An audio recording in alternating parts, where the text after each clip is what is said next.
Quero cumprimentar a todos os nossos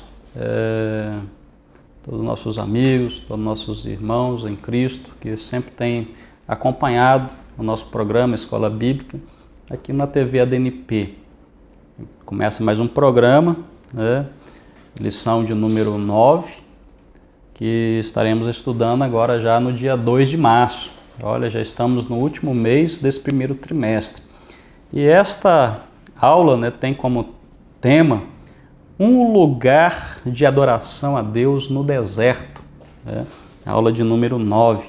O texto áureo da lição está registrado no livro de Êxodo, capítulo 25, e o versículo de número 8, que diz: E me farão um santuário, e habitarei no meio deles. Esse é o texto áureo, e nós vamos tentar compreender um pouco disso que o Senhor disse para Moisés. E essa aula de hoje é uma aula muito rica, uma aula muito profunda. Vamos estudar acerca deste santuário, vamos estudar sobre as mobílias que continham nesse santuário. Então, em uma aula só é impossível nós então exaurir esse assunto. Então, vamos apenas fazer um resumo, uma síntese desta aula, e vamos então caminhando. Então, nós observamos que a partir então do versículo 25 até o capítulo 40, deste livro de Êxodo, o livro que nós estamos estudando nesse trimestre, nós, dentro desses capítulos 25 a 40, nós veremos então as instruções de Deus acerca então dos métodos de adoração. Podemos dizer que vai se tratar da liturgia do culto a Deus. Isso nós vamos observar dentro desses capítulos. E o texto áureo, o final dele, diz que habitarei no meio deles.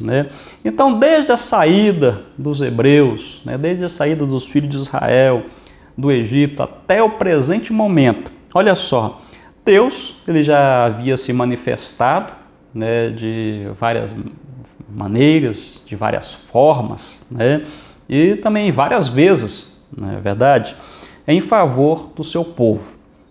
Mas Deus, quando ele falava com Moisés, lá no monte, nós observamos que o povo ele assistia a tudo bem de longe.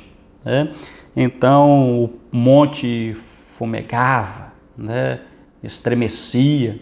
A palavra de Deus fala que raios eram projetados, e nós ficamos observando que o povo então eles ficavam impactados por esta visão do que acontecia lá em cima, de longe. No entanto, agora, quando Deus fala que e habitarei no meio deles, Deus estava dizendo que a sua presença, que os israelitas estavam assistindo ali, essa presença estaria permanentemente no meio do arraial, representada pelo tabernáculo, e Deus estaria habitando ali no santuário, erguido sob a sua orientação, sob uma orientação divina. Então, Deus ele deseja habitar entre nós, isso para que ele possa então ser o nosso Deus, e nós para que sejamos então o seu povo. E vamos então já caminhar para os capítulos que divide essa lição de hoje, que tem como tema um lugar de adoração a Deus no deserto. O primeiro capítulo vem tratando sobre as instruções para a construção do tabernáculo. E dentro dessas instruções, nós vamos encontrar primeiramente o propósito divino. Então, os capítulos 25 até o capítulo 31, nós vamos encontrar diretrizes né, de Deus para a construção do tabernáculo. Então, do capítulo 35 ao capítulo 40, nós vamos ver as execuções dessas diretrizes, né? Então, uma era orientação, né, as apresentações, a outra agora era realmente colocar a mão na massa e fazer a tarefa, fazer aquilo que foi incumbido, né? Então, alguns pontos nos chamam a nossa atenção nessas instruções, né? E nós vamos observar, né, primeiramente, né, vamos até fazer uma pergunta, mas qual é o propósito para a construção de um tabernáculo no deserto? Qual a finalidade? Qual o propósito? Fazer, né, um tabernáculo no meio do deserto? E nós podemos ver que, primeiramente, né, o primeiro propósito foi para proporcionar um lugar onde Deus habitasse entre o seu povo. Esse eu vejo que foi o primeiro propósito. Foi para proporcionar um lugar de encontro, né? Um lugar de encontro, né? Onde Deus, então, habitasse entre o seu povo. Então, o tabernáculo, ele lembrava aos israelitas que Deus, né, os acompanharia em sua peregrinação. Então, aquele tabernáculo, eles poderiam ter certeza que Deus estaria sempre com eles, né? O segundo propósito, eu vejo que é para ser, então, o centro da vida religiosa, moral e social daquele povo. Então, a tenda sempre se situava no meio do acampamento das 12 tribos. Então, o tabernáculo no centro e as 12 tribos distribuídas, né, uniformemente ao redor daquele tabernáculo. Então, era o lugar de sacrifício e o centro de celebração das festas nacionais. Mas se observarmos, tem mais propósito aí, né? Qual outro propósito para a construção de um tabernáculo no meio do deserto? Era para representar, olha, grandes verdades espirituais de Deus, né? Grandes verdades espirituais que Deus, então, ele desejava gravar na mente das pessoas, né? E quais eram essas grandes verdades espirituais? Né, a majestade de Deus, né, a santidade de Deus, a sua proximidade, né, e a forma de aproximar-se, então, de um Deus santo, né? E vamos fechar aqui, então, né, que o outro propósito, né, o último propósito, podemos assim colocar, dessa construção desse tabernáculo no deserto é para preparar os hebreus para receber a obra sacerdotal de Jesus Cristo, né? Visto que os objetos, né, e a parte cerimonial prefiguravam o verdadeiro tabernáculo, né? Então, tudo apontando para Cristo. Então, o propósito de Deus é viver entre o seu povo, né? Esse textual, ele nos diz isso, e habitarei no meio deles, né? Então, o propósito real, olha só, de qualquer santuário é a comunhão com Deus. Então, o verdadeiro, né, propósito, ou propósito real de qualquer santuário é a comunhão com Deus. O tabernáculo, então, ele servia como um lugar de encontro entre Deus e os homens. E desta forma ficou, então, conhecido como a tenda da congregação. Mas quando observamos a respeito das instruções para a construção do tabernáculo, tem também aqui as ofertas, é um subtópico deste primeiro capítulo. Então, as ofertas para a construção do tabernáculo, conforme as referências de Êxodo, né, 25, de 1 a 9, né, 35, 4 a 19. Então, antes da construção, de um lugar de habitação para Deus, o povo então teria que levar a sua oferta, né? Então cada israelita levaria a sua oferta, daria a sua oferta conforme o coração o movesse, né, voluntariamente. Então tem que ficar registrado, né, gravado, que a oferta para a construção da casa de Deus não era um imposto,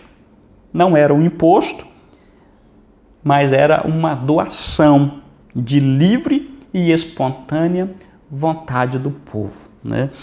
E, por último, quando nesse quesito sobre as orientações para a construção do tabernáculo, né, tudo segundo a ordenança divina.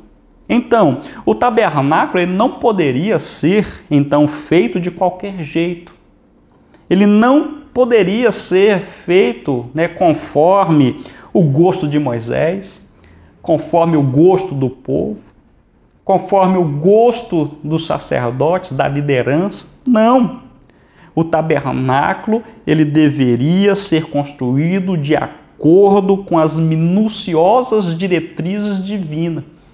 O versículo 9 de Êxodo 25 diz: conforme tudo o que eu te mostrar para modelo do tabernáculo e para modelo de todos os seus móveis, assim mesmo o fareis. Palavra de Deus a Moisés. Então, o modelo, tanto do santuário como de seus utensílios, foi dado pelo próprio Deus. Bom, já que nós falamos, né, sobre essa construção desse tabernáculo, agora nós vamos começar a caminhar, né, dentro dele. Primeiro, o pátio do tabernáculo, né? Nesse pátio do tabernáculo, nós encontramos primeiro, né, um local chamado pátio ou átrio, né? Então é o primeiro compartimento desse tabernáculo. Neste local, poderiam ficar apenas aqueles israelitas declarados, né, cerimonialmente puros, né? E uma coisa que nos chama a atenção que bem à frente e voltada para o sol nascente, estava a única porta de entrada para o pátio do tabernáculo, né? Feita então com uma cortina especial, tecida então de linho branco entrelaçado, né, com fios de pano azul, púrpura e escarlata, né? Então, quando nós olhamos para esse pátio, né, para essa porta, né, propriamente dita, há, né, algumas considerações que precisamos então levar em conta. Por exemplo, primeiro, era uma porta única, né? Então, essa porta única tinha também um significado, nós podemos assim dizer. Então, a porta era a única entrada para o caminho, né, do perdão e da vida. Então, essa porta é o tipo de Cristo, o único que satisfez as reivindicações da lei. Olha só, podemos ainda considerar que era uma porta, né, acessível. Olha só, essa porta não tinha trancas, essa porta não tinha cadeados, né? Era feita de um tecido grosso, né, e forte, porém fácil de abrir, né? Então, uma porta que tinha acessível, né, ao povo. Podemos dizer também que era uma porta atraente, né, e uma porta também bem fundada, né? Então, era uma porta que estava ali, né, tinha 4 colunas que suportavam as cortinas que manifestavam então a sua beleza completa. Então nós podemos observar, né, e tirar algumas lições.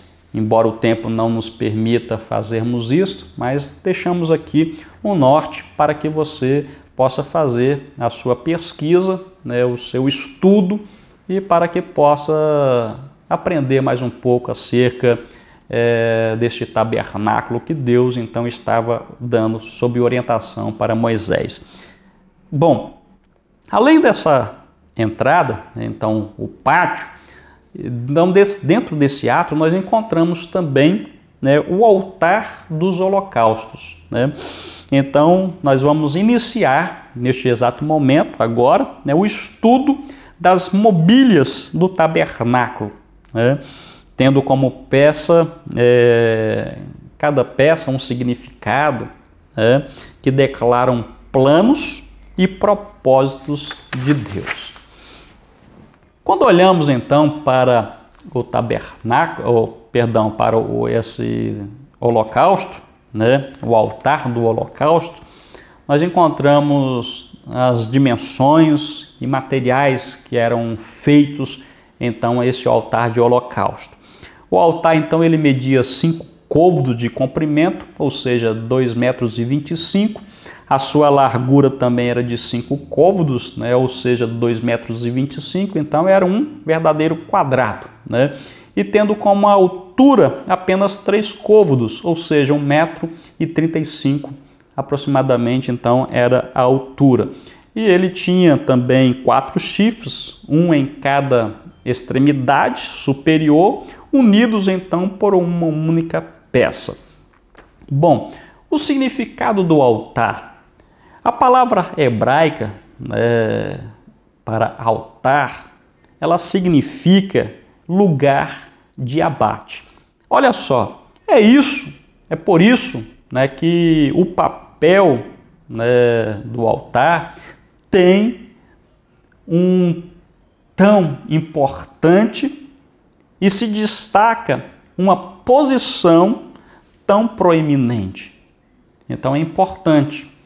E nós observamos também a questão do propósito do altar, ou seja, os sacrifícios e ofertas eram consumidos sobre o altar.